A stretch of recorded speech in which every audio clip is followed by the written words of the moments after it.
우리 교회 특징은 우리 교회 새로 오신 분들도 느끼시겠지만 참 밝습니다. 위에 보시면 위에 빛도 굉장히 밝고요. 더 밝은 빛이 이쪽 창가에 비칩니다. 이처럼 밝은 교회가 세상에 어디 있을까? 많이 있습니다만 우리 교회만큼 이렇게 빛나는 교회가 있을까 싶습니다. 이렇게 밝은 빛처럼 우리 대한민국에도 밝은 빛이 환히 비춰지길 간절히 바랍니다. 그런데 말입니다. 가만히 이렇게 비춰지는 빛을 보면은 반짝반짝거리는 모습들이 다 여러분들에게 있으십니다. 몇 분들 제외하고는 다 보이는데 그 반짝이는 것이 무엇일까? 아무리 염색해서 가리시더라도 시간이 지나면 드러나는 바로 그 백발입니다. 백발 없으신 분들 몇 분 빼고는 다 있으신데요. 이 백발, 잠언서 기자가 20장 9절에서 이렇게 기록합니다. 백발. 늙은 자의 아름다움은 백발이니라. 젊은 자의 아름다움도 백발일 줄 믿습니다. 요즘 젊은 사람들이 흰머리 많이 나니까요. 이 백발이라고 번역된 이 말, 성경의 원래의 의미는 아름다움이다, 영광이다 하는 의미입니다. 왜 아름다움이고 왜 영광일까요? 잠언서 16장 31절에 또 이렇게 기록합니다. 백발은 영화의 면류관이라 공의로운 길에서 얻으리라. 지혜가 있다는 것이죠. 인생에서의 지혜, 그 지혜가 무엇으로 나타나느냐? 겉으로 눈에 보이기에는 그 사람의 백발을 통해서 나타날 수 있습니다. 그래서 백발이 성성하신 우리 어르신들 참 지혜롭게 사셨구나 하는 생각을 우리는 하게 됩니다. 여러분 그렇게 생각하시죠? 그러나 욥기에서 32장에 보면은 그 엘리후라는 사람이 나오는데요. 엘리후가 이런 말을 했습니다. 어른이라고 지혜롭거나 노인이라고 정의를 깨닫는 것은 아니니라. 그렇죠. 경험에서 오는 지혜, 어르신들 참 많으십니다. 그러나 그 지혜가 항상 옳은 것은 아니지 않습니까? 예를 들어서 다쳤습니다. 피가 철철 납니다. 어르신들이 종종 얘기했었습니다. 옛날에 무엇을 발라라? 약을 발라야지요. 된장을 거기다 바르는 건 아닙니다. 된장은 먹는 거죠. 바르는 것이 아닙니다. 지혜로운 사람들, 어떤 사람들일까요? 정말 참 지혜는 욥기 28장 28절, 외우기도 쉬운 2828, 거기서 욥이 분명하게 이야기합니다. 지혜는 어디서 오는가? 주를 경외함에서 온다. 주를 경외할 때 참된 지혜가 오는 것입니다. 그 지혜를 붙잡고 살아가는 사람들의 특징이 있습니다. 그 특징이 오늘은 참 많이 있지만 두 가지만 이야기하겠습니다. 첫 번째, 내 자신에게 지금 무슨 일이 일어나고 있는지 내 자신의 형편을 있는 그대로 아는 것입니다. 지혜로운 사람은 현재의 자신을 지혜롭게 판단합니다. 어리석게 판단하지 않습니다. 있는 그대로 내 자신을 판단할 줄 압니다. 그리고 또 하나가 있는데요. 지혜로운 사람의 특징 또 하나는 내 스스로 내 자신을 판단하는 것뿐만 아니라 타인의 눈으로, 다른 사람의 눈으로 내 자신을 냉정하게 바라보는 것입니다. 내가 정말 바르게 서 있는지, 내가 정말 바르게 살아가고 있는지, 내가 정말 바르게 생각하고 있는지, 그것입니다. 타인의 눈, 외부의 눈으로 자기 자신을 진단할 수 있어야 됩니다. 가장 좋은 외부의 눈은 무슨 눈일까요? 하나님의 눈입니다. 말씀의 눈입니다. 그것으로 내가 제대로 판단하고 있는지 알아야 합니다. 그렇게 할 수 있으면 지혜로운 삶을 살아가게 되지요. 그런 사람들에게 주어지는 하루하루, 아침 해가 떴을 때 오늘처럼 이렇게 밝게 빛나는 빛처럼 이 하루는 그 사람에게 있어서 정말로 복된 하루가 됩니다. 여러분들 어떠십니까? 이런 지혜 있으십니까? 스스로 잘 살피시고 또 외부의 눈으로, 하나님의 눈으로 여러분도 잘 살피고 계십니까? 아이고, 그러실 줄로 믿습니다만 한 분만 대답하셨습니다. 모세, 오늘 시를 쓴 자가 모세입니다. 이 모세는 지금 자신에게 무슨 일이 일어나고 있는지를 있는 그대로 소상하게 적어 내려가고 있습니다. 지금 모세는 자기 자신에게 무슨 일이 벌어지고 있는 것을 보고 있을까요? 이것입니다. 내 인생 지금 지고 있구나. 내 인생이 지금 막 가고 있구나. 그것을 봅니다. 읽지는 않았지만 오늘 본문 6절에 보시면 풀이 아침에 꽃을 맺어 자라다가 저녁에 시들어서 말라버리듯이 사람도 풀처럼 태어나서 꽃처럼 아름다운 시절을 지나고 결국에는 시들어서 마른 꽃처럼, 마른 풀처럼 이제 떨어지고 사라지게 된다 하는 노래를 하고 있습니다. 3절입니다. 읽지는 않았지만 주께서 사람을 티끌로 돌아가게 하시고 말씀하시기를 너희 인생들은 돌아가라 하셨사오니. 사람을 티끌로 돌아가게 하는 것, 원래 흙으로 왔으니 흙으로 돌아가는 것 아니겠습니까? 그것이 인생인데 결국 그렇게 우리는 이 땅에 정말 파릇파릇 그렇게 아름답게 태어났다가도 시간이 지나면 시들고 그리고 떨어지고 밟히고 티끌이 되어 흙으로 돌아가게 됩니다. 이것이 바로 하나님이 사람을 지으신 섭리라 할 수 있겠지요. 이 땅의 모든 인생들, 제 아무리 아름답고 건강하고 고귀한 삶을 살아도 결국에는 이처럼 티끌로 돌아가게 됩니다. 여러분 지금 모습들이 참 아름다우십니다. 아침에 일어나셔서 깨끗하게 몸도 씻으시고 아름다운 옷도 입고 오셨는데 제가 분명코 말씀드립니다. 성경이 말합니다. 여러분 흙이 되실 것입니다. 분명코 흙이 되실 것입니다. 그 전에 예수님 재림하시면 참 좋겠죠. 그대로 되실 줄 믿습니다. 5절입니다. 사람이 흙으로 돌아가는 그 속도가 어느 정도인가? 주께서 그들을 홍수처럼 쓸어 가시나니 그들은 잠깐 자는 것 같으며 아침에 돋는 풀 같다 라고 노래합니다. 홍수가 샥 밀려와서 온 땅을 이렇게 쓸고 나가는 것처럼 인생 그렇게 훅 갑니다. 그러면 왜 사람은 이처럼 그 꽃 같은 아름다움을 계속 유지하고 그렇게 아름답게 살아갈 수 없고 흩날리는 먼지처럼 돌아가야만 하는가? 왜 그래야만 할까요?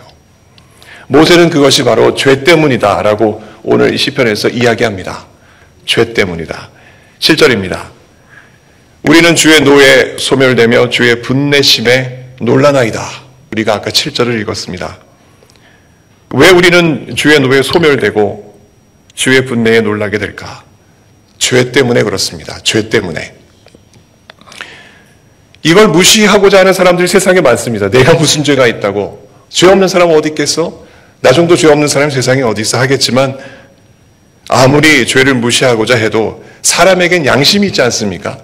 양심이 그렇구나. 내가 잘못했구나. 이거는 아니구나. 결국 양심이 내가 죄인이라는 것을 증거합니다.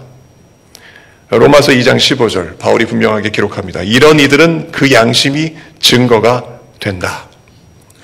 결국 그 죄 때문에 사람은 노하시는 주님 앞에 의해서 놀라게 되고 그렇구나 내가 죄인이구나 하면서 내가 놀라게 되고 결국 놀람과 더불어 소멸하게 되는 운명입니다. 8절입니다. 주께서 우리의 죄악을 주의 앞에 놓으시며 주의 은밀한 죄를 주의 얼굴빛 가운데 두셨사오니. 사람의 은밀한 죄악 숨기고 싶지 않습니까? 죄를 지면 숨기고 싶죠. 7살 난 아이도 아버지 주머니에서 돈을 꺼내다가 걸려도 내가 안 훔쳤다고 얘기하는 것 아니겠습니까? 다 숨기고 싶어 합니다. 그러나 주의 앞에 그 죄악은 반드시 놓여지게 됩니다. 뿐만 아니라 우리의 은밀한 죄, 숨기고 싶었던 그 모든 죄 아무리 덮고 덮어도 주의 얼굴빛 가운데 드러난다.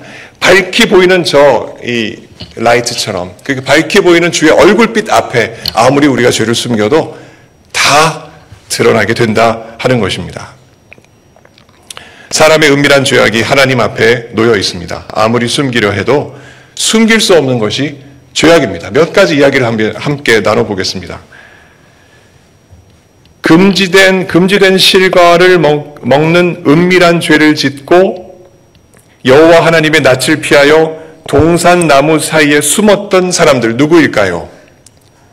아담과 하와이지요. 창세기 3장 이야기입니다. 우리는 아담과 하와를 잘 압니다. 그렇게 여호와의 낯을 피하여 동산나무에 숨었을 때 하나님께서 아담을 부르시죠. 내가 어디 있느냐? 그 소리를 들은 아담. 자, 사실 하나님께서 이 질문, 내가 어디 있느냐? 아담이 어디 숨었는지 모르셔서 하나님이 그를 이렇게 찾으셨을까요? 얘가 어디 숨어 있을까? 지금 숨바꼭질 하나보다. 이런 마음으로 하나님이 이렇게 부르신 것은 절대 아닙니다. 하나님 앞에 허물 많은 자신을 숨기려 드는 그 아담, 내가 먹지 말라는 그걸 먹었네. 아이고, 큰일 났네. 일단 숨어야겠다. 그 자신을 숨기려는 그 아담을 지적하는 그 질문이 하나님의 이 질문입니다. 이에 아담이 대답을 하죠.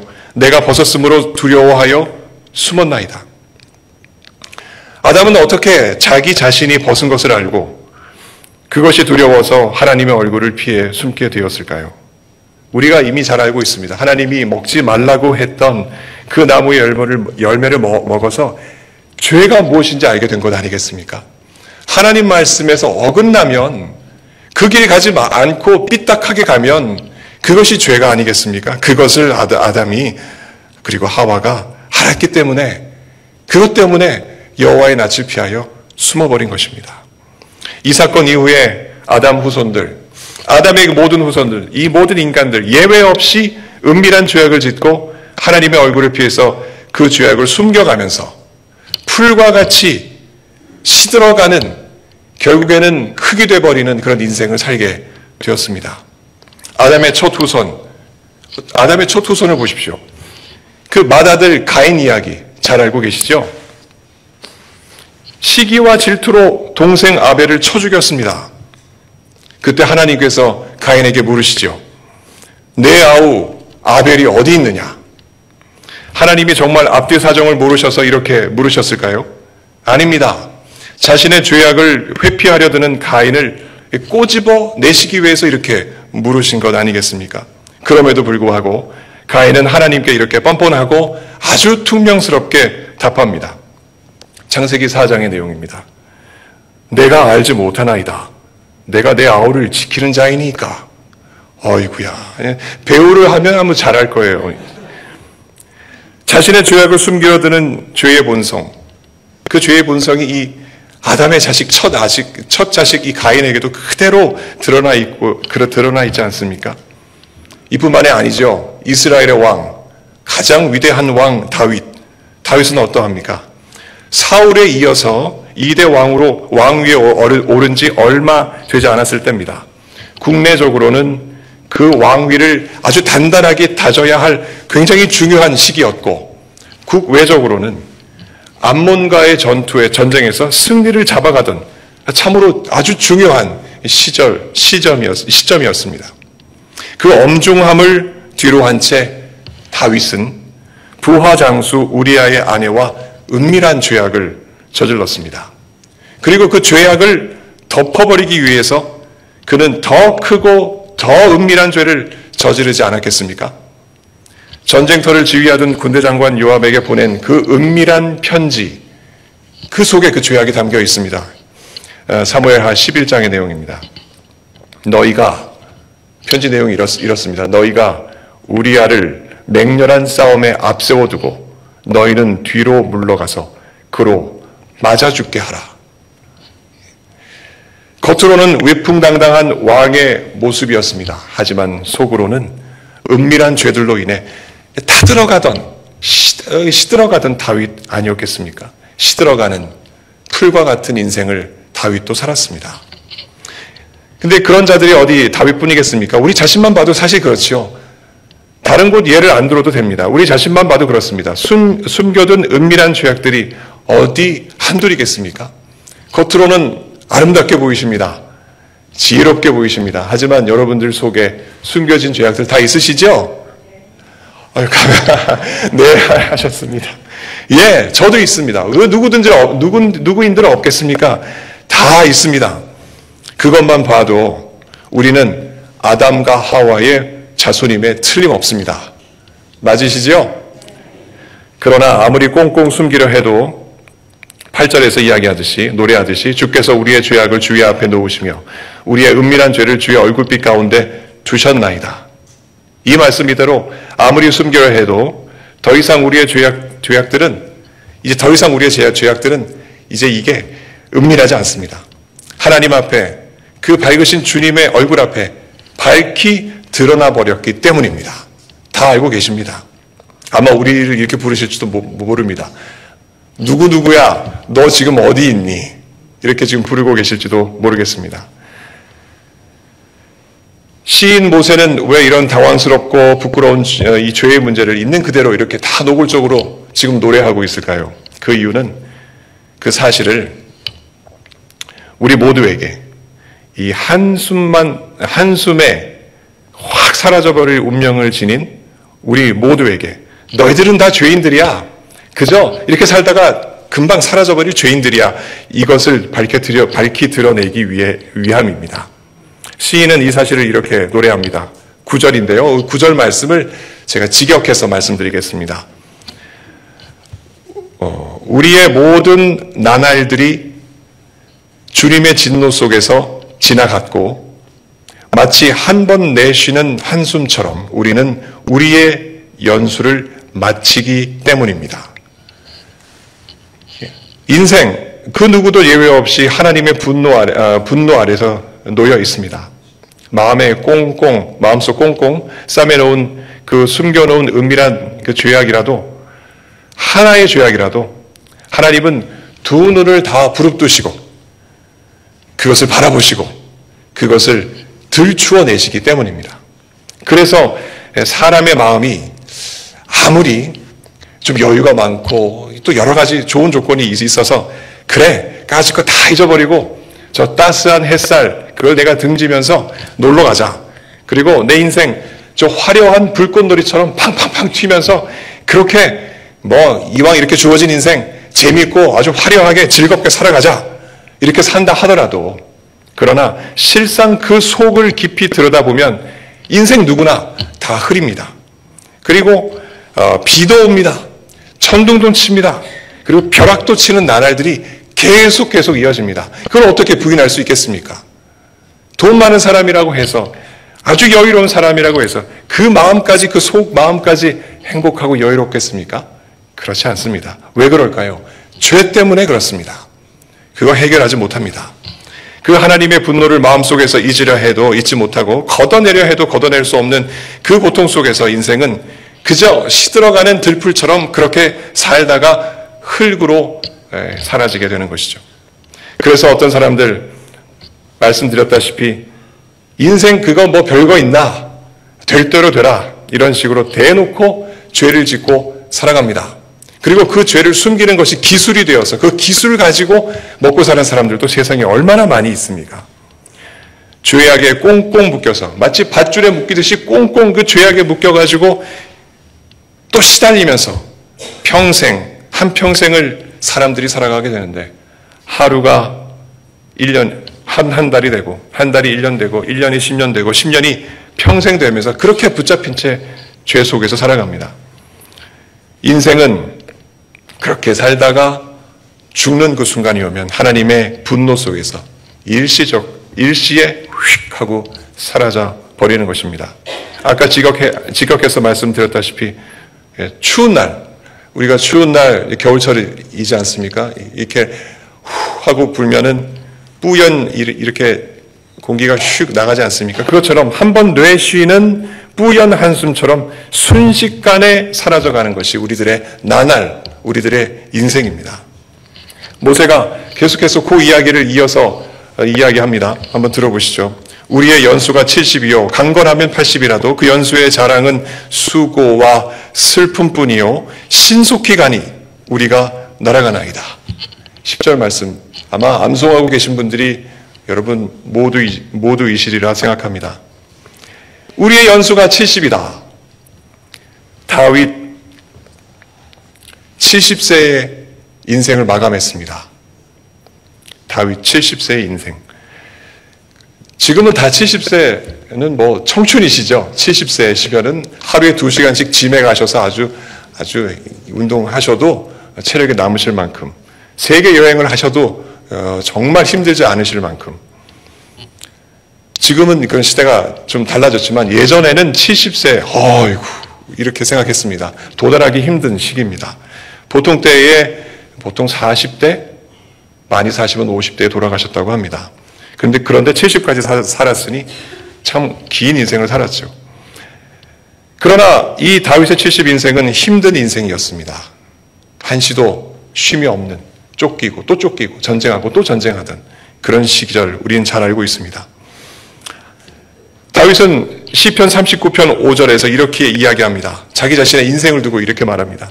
주께서 나의 날을 한 뼘 길이만큼 되게 하시며 나의 일생이 주 앞에는 없는 것 같사오니 사람은 그가 든든히 서 있는 때에도 진실로 모두가 허사뿐이니이다. 여러분 기억나시는 게 무엇입니까?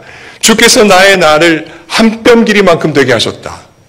인생이 요거밖에 안 된다고 하면 이게 얼마나 짧습니까? 다윗이 남들보다 오래 산 70인생을 살았어도 결국 내 인생은 한 뼘밖에 되지 않았습니다. 내가 서 있는 것 같이 단단하게 서 있는 것 같은 그런 인생을 살았지만 왕으로서 존경받으면서 그 힘을 자랑하며 살아왔지만 모두가 다 허사뿐입니다. 라고 노래했습니다. 연수가 70이었던 다윗의 이 시에서 우리가 보는 것은 무엇입니까? 인생 짧구나. 그만큼 짧디 짧은 것이 인생이고 그 속에는 수고와 슬픔뿐이구나 하는 것을 우리는 깨닫게 됩니다. 그런데 연수가 70이었던 다윗과는 상대적으로 체력이 더 건강하고 더 강해서 80세에도 하나님께 임무를 부여받아서 일을 했던 사람이 있습니다. 바로 이 시를 쓴 모세입니다. 모세는 40세까지 이집트 왕자로 살았죠. 그러다가 한번 주먹을 휘날렸는데 이집트의 관리 하나를 죽인 죄, 그거 피해서 미디안 광야로 도망갔습니다. 숨어 들어가서 80세가 되기까지 목자로 일을 했었지요. 그러다 나이 80이 되었을 때 하나님의 부르심을 받았습니다. 그리고 이스라엘의 출애굽 역사를 쓰는 그 놀라운 사역에 쓰임받는 참으로 귀한 사람이 되어서 120세까지 살다가 하나님이 정해놓으신 느보산에서 결국 세상을 떠났습니다. 다윗의 연수와 모세의 연수, 이거 한번 비교해 보십시오. 다윗보다 모세는 50년을 더 살았습니다. 굉장히 긴 시간을 살았죠. 부러우시죠? 120세까지 살면 얼마나 좋겠습니까? 자, 그런데 질문은 이렇습니다. 이런 모세의 삶이 다윗의 삶보다 더 나았을까요? 그렇게 말할 수 있을까요? 아닙니다. 그렇지 않습니다. 안 그래도 파란만장했던 모세의 삶이 80세 가면서 더 험난해지지 않았습니까? 그 험난했던 한 장면을 말씀드리겠습니다. 하나님께서 세우신 모세, 분명히 출애굽 이끌어가는 정말 최고의 리더 아닙니까? 그런데 백성들이 그 리더를 따르기는커녕 원망합니다. 대항합니다. 위협합니다. 심지어는 그 모세를 죽이려까지 했습니다. 기브롯 핫다와라고 불리는 그 지역에서, 물론 나중에 그렇게 불렸지만 그 지역에서 있었던 이야기입니다. 하나님께서 하늘에서 만나를 내려주셨습니다.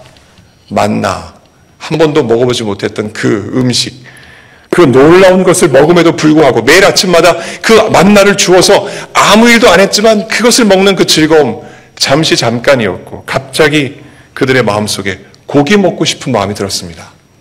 고기 먹고 싶다. 고기를 달라. 투정하기 시작했습니다. 애굽에서는 값없이 내가 생선을 먹었다.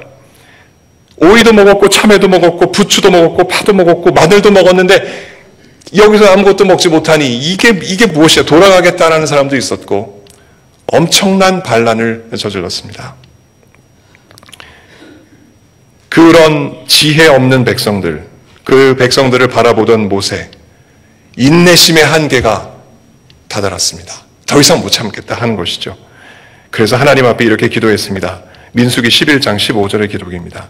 주께서 내게 이같이 행하실진대 구하옵나니 내게 은혜를 베푸사 즉시 나를 죽여 내가 고난당함을 내가 보지 않게 하옵소서. 이제 살 만큼 살았으니 데려가 주십시오. 더 이상 이 꼴 못 보겠습니다. 쉽게 말해서 이 말 아니겠습니까? 그랬던 모세의 간증입니다. 우리의 연수가 70이요 강건하면 80이라도 그 연수의 자랑은 수고와 슬픔뿐이요 신속히 가니 우리가 날아가나이다. 신속히 가니, 이 간단한 말을 그대로 직역하면 신속히 잘려나가니 이런 의미입니다. 신속히 확 잘려버리니, 뭐 인생이 좀 가는 것 같은데 갑자기 팍 잘리는 것 같이, 가위로 뭐가 잘리는 것 같이, 종이가 잘리는 것 같이, 그렇게 인생 그렇게 간다, 이렇게 말합니다. 120세라 해도 자랑할 것이 없는 것, 그것이 인생입니다. 그럼 어찌할까? 우리 인생이 이 죄의 수레바퀴에서 계속 이 죄에 붙잡혀서 계속 떼구르떼구르 굴러가고 있는데, 여기서 어떻게 우리는 탈피할 수 있을까? 이것이 우리의 질문입니다. 그래서 어떻게 하면 이 죄의 굴레에서 탈피하여서 자유를 누리고 또 즐겁게 이 땅에서 그리고 영원토록 살 수 있을까 하는 것입니다. 예, 방법이 있습니다. 첫 번째입니다. 하나님을 알고 나를 알아야 합니다. 11절에서 13절의 기록입니다. 누가 주의 노여움의 능력을 알며 누가 주의 진노의 두려움을 알리이까? 우리에게 우리 날 계수함을 가르치사 지혜로운 마음을 얻게 하소서. 여호와여 돌아오소서. 언제까지니까? 주의 종들을 불쌍히 여기소서. 모세는 하나님께 두 가지를 알게 해달라고 기도합니다. 노래하는 거죠. 두 가지를 알게 해주십시오. 그 중에 첫 번째는 하나님을 향한 두려움과 진노를 아는 것입니다. 쉽게 말씀드려서 하나님은 두려운 분이다. 하나님은 진노하시는 분이다. 누구에게? 죄인에게. 그것을 알게 해달라는 것입니다. 죄라 하면 하나도 넘겨보지 아니하시고 철저하게 징계하시는 하나님이 계시다는 것, 그 하나님이 반드시 계시다는 것, 그것을 우리가 알게 해달라고 지금 기도하고 있는 것입니다. 그리고 두 번째는 우리의 날의 계수함을 알게 해달라는 것입니다. 쉽게 말하면 우리의 남은 날이 얼마인가, 그것을 이렇게 딱딱딱 어떻게 좀 잘 알게 해달라는 것, 그런 말이죠. 12절에서 계수함을 가르쳐 주십시오, 이렇게 번역이 되어 있는데, 가르치다는 말도 원래 직역하면 알다라는 말입니다. 똑같은 말입니다. 이 땅에서 사는 우리의 날에 한계가 있다는 사실, 그것을 알게 해달라. 그것을 알면 좀 지혜롭게 살 수 있을 테니 내 인생의 그 나날의 그 한계가 있다는 것을 알고 지혜롭게 살게 해달라, 이렇게 기도하고 있는 것입니다. 이 지혜가 있을 때 이 지혜를 얻게 달라는 말도 직역을 하면 그 지혜 속으로 쑥 들어가게 해주십시오. 지혜 속에 쑥 들어가면은 그 지혜 속에서 살아갈 수 있으니 그렇게 해달라는 그것입니다. 그렇게 지혜 속에 들어가 있을 때 우리는 비로소 여호와여 돌아오소서, 이렇게 기도할 수 있습니다. 돌아오소서, 이 말에 다른 뜻이 또 있는데요. 그것은 회복시켜 주십시오, 이런 의미입니다. 새롭게 해주십시오. 여호와 하나님, 우리를 새롭게 해주십시오. 돌아오시면 우리가 새롭게 되는 거 아니겠습니까? 여호와여 우리를 회복시켜 주십시오. 언제까지 우리를 이렇게 그냥 두실 것입니다. 두실 것입니까? 주의 종들에게 자비를 베풀어 주십시오. 회복시켜 주십시오. 이렇게 기도할 수 있게 되는 것입니다. 성도 여러분, 하나님이 오셔서 우리를 회복시켜 주신다. 그런 자비를 베풀어 주신다. 그러면 그 자비는 어떤 자비일까요? 우리를 회복시켜 주신다면 그 자비는 어떠한 자비일까요? 14절에 모세의 노래입니다. 아침에 주의 인자하심이 우리를 만족하게 하사 우리를 일생 동안 즐겁고 기쁘게 하소서. 우리를 기쁘게 하는 그 자비입니다. 아침에 주의 인자하심이 우리를 만족하게 해주시고, 그래서 우리의 인생이 우리가 이 땅에서 사는 동안 즐겁고 기쁘게 되는 것, 그것이 바로 그 회복의 자비입니다. 이 자비가 우리에게 있을 때 우리가 맞는 매일의 아침, 비록 시들어가는 풀과 같은 인생이지만 촉촉히 내리는 아침 이슬처럼, 또 눈부신 아침의 그 햇살처럼 우리의 모든 삶에 개입하시고 또 간섭하시고 생명을 주시는 하나님의 손길 때문에 우리는 온종일 만족과 기쁨을 우리가 누리게 됩니다. 아침에 일어나기 힘드시지요? 아침에 출근을 안 하시더라도 특히 겨울날은 아침에 일어나기 힘드실 것입니다. 아침에 일어나시면 무엇 먼저 하십니까? 셀폰을 먼저 보십니까? 아니, 운동을 먼저 하십니까? 냉수를 마시고 또 운동을 하십니까? 아침에 눈을 딱 떴을 때, 오늘 이 아침, 이렇게 지금도 오전 시간이지만 이 내리쬐는 햇살, 이 캘리포니아의 햇살을 보면서 야, 하나님이 오늘도 나에게 자비를 베풀어 주시는구나. 오늘도 오늘 하루를 살 수 있는 그 큰 자비를 주시는구나. 이것을 알 수 있다면, 깨달을 수 있다면 정말 우리의 자비, 하나님의 자비를 우리는 지금 누리고 있는 것입니다. 여러분들은 그런 하나님을 알고 계십니까? 또 여러분들의 그 형편도 있는 그대로 알고 계십니까? 하나님을 향한 두려움, 하나님을 향한 진노가 죄인들에게 있다는 그 사실을 아십니까? 또 여러분들의 날의 계수, 내가 남은 날을 어떻게 살아가야 할지 그 방법을 여러분 알고 계십니까? 알고 계시다면 여러분들은 정말 복된 분들이십니다. 왜냐하면 그것은 사람이 알 수 있는 게 아니기 때문에 그렇습니다. 사람이 아무리 노력하고 공부해도 절대 알 수가 없습니다. 무슨 수로 사람이 그것을 알 수 있겠습니까? 하나님이 알게 해주시지 아니하시면 불가능한 일인데 그 불가능한 일을 여러분들이 하고 계시다면 그보다 더 큰 복은 없는 것입니다. 하나님의 성자, 독생 성자 예수 그리스도 이 땅에 구원자로 오셨습니다. 많은 사람들이 예수님이 이 땅에 오셨다는 사실을 알고 있습니다. 배우고 익히 들어 잘 알고 있습니다. 그러나 그들 모두 다 예수님을 구세주요 성자 하나님으로 믿지는 않습니다. 이게 현실 아니겠습니까? 예수님이 우리의 죄를 대신 지시고 십자가에 죽으셔서 우리에게 사죄의 은총을 주셨다는 것, 이거 아는 사람들은 있으나 믿는 자들은 따로 있습니다. 따로. 이것을 믿고 이 말씀대로 살아가는 사람들은 따로 있습니다. 그 따로 있는 사람들을 두고 예수님이 이렇게 말씀하셨습니다. 그러므로 전에 너희에게 말하기를 내 아버지께서 오게 하여 주지 아니하시면 누구든지 내게 올 수 없다 하였노라. 요한이 요한복음 6장 65절에서 기록하고 있습니다. 예수님을 구세주와 성자 하나님으로 믿는 사람들, 이 사람들은 정말 하나님이 알게 해주셨기에 믿는 사람들입니다. 사람의 지혜로는, 경험으로는 절대 이걸 믿을 수 없습니다. 그래서 이게 하나님의 은혜라고 우리가 말하는 것 아니겠습니까? 그들을 향해서, 그 큰 은혜를 입은 사람들을 향해서 예수님이 이렇게 말씀하셨습니다. 오늘 있다가 내일 아궁이에 던져지는 들풀도 하나님께서 이처럼 이렇게 입히시거든 하물며 너희 길일까 보냐. 믿음이 적은 자들아. 이 믿음이 있는 사람들은 우리 인생에 나에게 주어진 이 삶이 비록 시들어가고 힘들어가고 어려워지고 아파가지만 그러나 내 인생이 정말 복되다는 것, 그것을 부인할 수 없을 것입니다. 그 믿음으로 살아가는 것, 그것이 놀라운 은혜이기 때문입니다. 예수님을 믿는 인생들에게 그 인생이 들풀과 같지 아니하다는 것, 이것이 얼마나 큰 복인지 이미 예수님 오시기 전에 살았던 예레미야도 그것을 깨닫고 있었습니다. 예레미야, 그 땅이, 자기가 살던 그 나라가 바벨론에 의해서 완전 망가지고 폐허가 되었던 그 순간에 낙심 중에도 소망을 품고 하나님의 인자와 긍휼을 두고 이렇게 하나님 앞에 기도했습니다.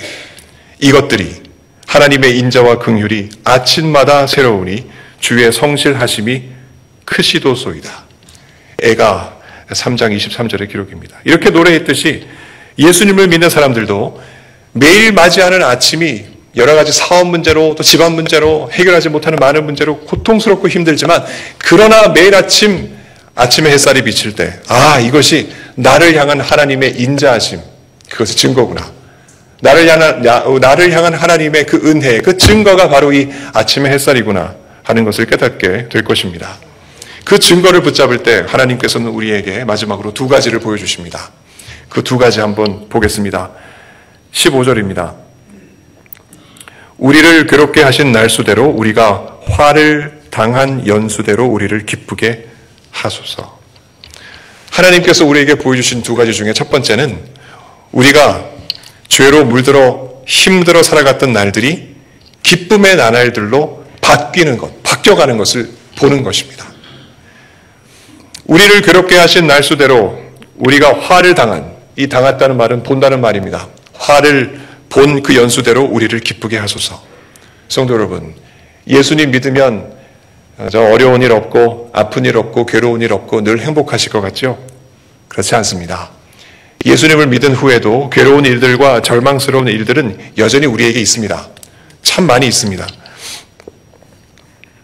여전히 우리들을 힘들게 하고 우리를 괴롭게 합니다. 그러나 그럼에도 불구하고 우리가 절망하지 않는 데는 이유가 있습니다. 매일 해가 떠서 우리를 비추듯이 하나님의 인자하심이 우리의 모든 일에 간섭하시고 또 개입하시고 결과적으로 선을 이루어 가시기 때문입니다.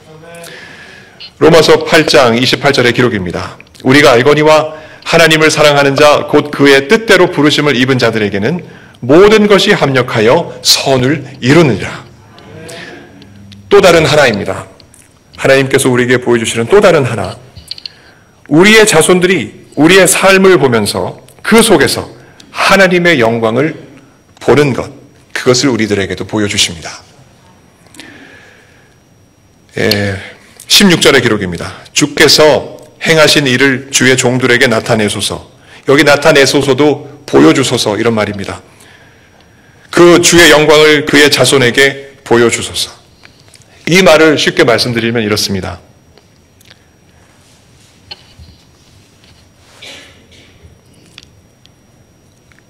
우리 주변에 있는 사람들이, 특별히 우리 자손들이 우리들을 볼 때, 우리 부모님은, 그리고 우리 저분은 예수님을 믿으려면 이렇게 믿어야 되는구나 하는 믿음의 교과서로 볼 수 있다는 것입니다. 주변 사람들은 여러분들을 어떻게 보십니까? 한번 생각해 보셨습니까? 주변 사람들은 나를 어떤 성도로 생각할까? 만약에 주변 사람들이 내가 저분을 보면 예수 믿으려면 이렇게 믿어야 되는구나 라고 생각하게 된다면 그분의 인생이 얼마나 복된 인생이겠습니까? 하나님이 우리 인생을 통해서 행하시는 모든 일들 그 하나하나가 우리 자손들의 눈에 하나님의 영광으로 드러난다면 우리의 남은 인생은 이미 하나님이 주신 은혜 속에, 지혜 속에 하루하루 살아가는 그 은혜임을 저희들은 믿습니다. 정말 하루하루 내가 세워가는 그 즐거움, 기쁨을 누리는 그런 삶, 얼마나 복된 삶이겠습니까? 들풀 같은 우리들의 인생입니다. 그래서 아침마다 주의 사랑으로 새롭습니다. 비록 우리는 힘들어지고 아파오고 괴로워지지만 하나님의 사랑, 그 은혜가 있음, 그것 때문에 우리의 인생은 참 복됩니다. 아침에 햇살이 비칠 때 정말 찬란한 하나님의 영광이 어쩌면 우리의 그 백발을 통해서도 나타날 수 있다는 것 생각해 볼 때 하나님이 우리를 얼마나 지금 이 시간에도 얼마나 사랑하시는지 깨닫게 됩니다. 우리를 비추는 그 아침 햇살, 그 아침 햇살은 참빛, 곧 세상에 와서 각 사람에게 비추시는 그 빛, 예수 그리스도라 생각해도 틀리지 않을 것입니다. 요한복음 1장 9절에 기록된 바로 그 빛 예수 그리스도를 항상 아침마다 생각하며 주님을 찬송할 수 있는 우리가 되기를 간절히 바랍니다. 우리의 모든 죄를 사하시고 자녀 삼으신 그 예수 그리스도 항상 감사하고 또 그의 말씀대로 살아가는 그 사람들의 그 인생이야말로 그 빛이 이웃에게 비춰지는 예수님의 거울로 이 땅을 살아가는 복된 인생이 될 줄로 믿습니다. 그렇게 아침마다 주의 인자하심을 하루하루 세워가는 우리들 참으로 복된 인생 아니겠습니까? 지금 보시는 이 빛, 내일 아침에 뜰 그 빛, 항상 매일 아침 그 빛을 보시면서 예수 그리스도 생각하시며 살아가시길 예수님 이름으로 간절히 축원합니다.